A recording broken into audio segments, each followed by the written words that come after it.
Dobrý večer. Trošku vydejchám, abych mohl mluvit. Já jsem David Číp ze záchranné stanice v Jaroměři a vyrazil jsem sem proto, abych tady sebral tady ty vajíčka, protože na základě informací, které máme od lidí, tak samice, která mimo jiné byla svého času i u nás na záchranné stanici, tak byla zabita před 2 dny na sloupu elektrické energie a samec, proto víme i, že to je samice, přesně, a samec tady od té doby seděl sám na vejcích, což by ještě tak den asi zvládl, den možná 2, ale pak už by se na to vykašlal a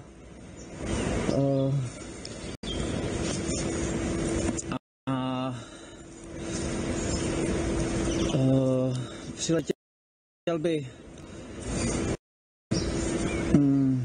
nebo pak už by se na to vykašlal, už by to hnízdění stejně zaniklo a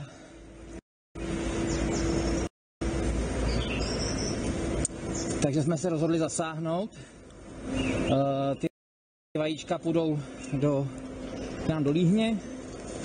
Pokud se z nich něco vylíhne, tak ty mláďata postupně pak rozházíme ve spolupráci s jinými záchrannými stanicemi do jiných hnízd, tam, kde je menší množství mláďat, kde budou ty mláďata stejně velká v rámci adopce. Jedná se o výjimečný případ, proč tu jsem, kdy jsme zvažovali, jestli zasáhnout nebo nezasáhnout, protože obecně se ornitologové i záchranné stanice se snažíme do přirozeného hnízdění ptáků zasahovat co nejméně, ale tady v tom případě tím, že tady je jasný vliv člověka, tím, že ten čáp se zabil na těch drátech, tak se jedná o ten výjimečný případ, kdy jsme se rozhodli, že zasáhneme. Všechno jsem konzultoval nejen ze své pozice předsedy Národní sítě záchranných stanic, ale i s kolegy z Agentury ochrany přírody a krajiny s Petrem Kavkou nebo s předsedou České společnosti ornitologické Tomášem Bělkou a s amatérským ornitologem Dušanem Vodnárkem, kvůli kterému tady vlastně je i ta kamera.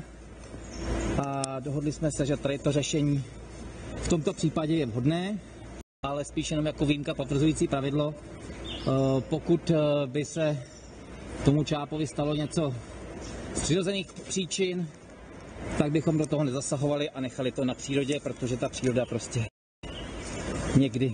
někdy je holt krutá.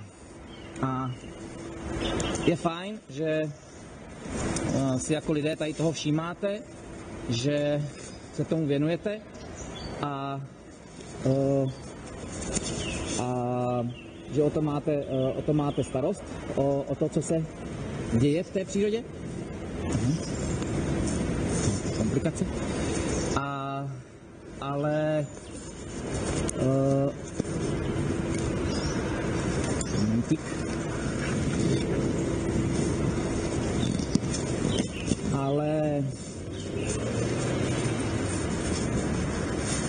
ne všude jsou ty hnízda pod kamerama a tohle to, co vy vlastně vidíte, tak jenom střípek toho, co se v té přírodě děje. A pokud chceme ten zvířatům opravdu pomoci, tak jsme se měli snažit hlavně o to, aby měli dobrý domov. Nikoli jenom to jedno hnízdo, ale také, aby měli dostatek potravy, aby měli co žrát. A třeba zrovna pro ty čápy, mimo jiné, je velmi důležité takzvané bezlesí. To jsou místa, kde neroste les a kde mohou oni lovit potravu. Jejich nejmilejším místem pro lov potravy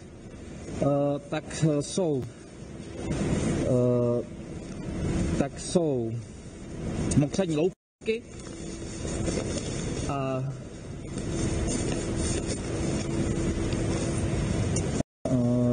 obecně mokřady, ale nemusí to být jen mokřadní louky, mohou to být i obyčejné louky, pastviny, suché louky, protože když čápy se živí obojživelníky zdaleka, jejich hlavní potravou nejsou jenom žáby, to vlastně víte velmi dobře, když sledujete to hnízdění, že často loví i plazy, loví